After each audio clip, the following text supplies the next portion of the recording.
கர்த்தருடைய பரிசுத்தமுள்ள நாமத்திற்கு ஸ்தோத்திரம். இன்றைய நாள் என் கர்த்தருடைய வார்த்தையாக சங்கீதங்களின் புஸ்தகம் 51வது அதிகாரம் 3வது வசனம். என் மீறுதல்களை நான் அறிந்திருக்கிறேன், என் பாவம் எப்பொழுதும் எனக்கு முன்பாக நிற்கிறது. எனக்கருமையானவர்களை, தாவீது இந்த இடத்துல சொல்லுகிறான், என் மீறுதல்களை நான் அறிந்திருக்கிறேன், என் பாவம் எப்பொழுதும் எனக்கு முன்பதாக இருக்கிறது. இந்த சூழ்நிலை எப்படி வருகிறது? இவன் பத்சேபாளிடத்திலே பாவம் பண்ணினான் என்பதை தீர்க்கதரிசியாகிய நாத்தான் அவனுக்கு உணர்த்தின போது இவன் இந்த வார்த்தையை சொல்லுகிறான். தீர்க்கதரிசியினால் உணர்த்தப்பட்டு நீ பாவம் செய்தாய் என்ற உடனே என் தேவனுடைய சமூகத்திலே சொல்லுகிறான், என் பாவம் எப்பொழுதும் எனக்கு முன்பதாக நிற்கிறது. எவ்வளோ தன்னை தாழ்த்துறான் பார்த்தீங்களா? பாவம் செய்த மனிதன். இன்னும் கர்த்தர் நம்மோடு கூட வேதத்தின் மூலமாய் பேசிக்கொண்டிருக்கிறார். கர்த்தருடைய ஊழியர்களின் மூலமாய் நம்மோடு கூட பேசுகிறார், உணர்த்துகிறார், அநேக காரியங்களை உணர்த்துகிறார். How is your life today? What you have to do என்று சொல்லி கர்த்தர் நம்மோடு கூட பேசுகிறார். ஆனால் நம்ம என்ன செய்கிறோம்?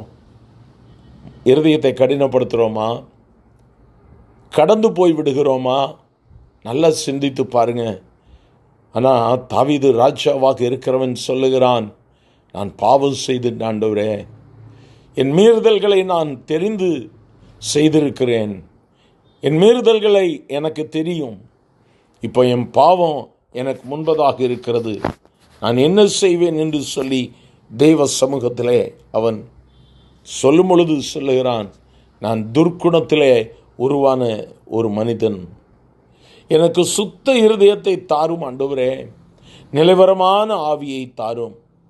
ரொம்ப முக்கியமாக அவன் என்ன கேட்குறான் பாருங்க, உம்முடைய சமூகத்தை விட்டு என்னை தள்ளிவிடாதுங்க, உம்முடைய பரிசுத்த ஆவியை என்னிடத்திலிருந்து எடுத்துக்கொள்ளாதே. எவ்வளவு முக்கியமான ஒரு ஜெபம். தன்னுடைய பாவத்தை உணர்ந்து துணிகரமாக செய்துவிட்டேனே என்று சொல்லி உணர்ந்து கதறி அழுது தெய்வ சமூகத்தில் மன்னிப்பு கேட்கிறான்.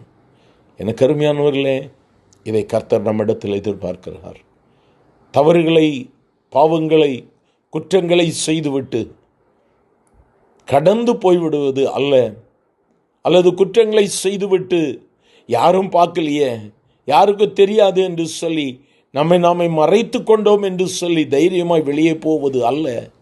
கர்த்தருக்கு முன்பதாக ஒரு நாள் நம்ம நிற்கணும். You are answerable to the Holy Lord. பரிசுத்தமுள்ள ராஜாவுக்கு நீ பதில் கொடுக்கணும். மனம் திரும்பலாமா? எங்கள் அன்பின் ஆண்டவரே, ஆசீர்வதிக்கப்பட்ட இந்த காலை வேளைக்காக நன்றி. இந்த நாளில் உம்முடைய வார்த்தையின் மூலமாய் நீர் எங்களோடு கூட பேசின தெய்வர்க்காய் ஸ்தோத்திரம். அன்று தாவீதினுடைய பாவத்தை மன்னித்த என் ஆண்டவர், இன்றும் என் பாவத்தை மன்னியும் ஆண்டவரே என்று சொல்லி கெஞ்சி விண்ணப்பிக்கிற உம்முடைய பிள்ளைகள் யாராக இருந்தாலும் என் ஆண்டவருடைய பரிசுத்த ஆவியானவர் உம்முடைய இரத்தத்தை தெளித்து விடுதலையை கொடும். ஆசீர்வதியும். இயேசுவின் நாமத்தில் பிதாவே, ஆமேன், ஆமேன்.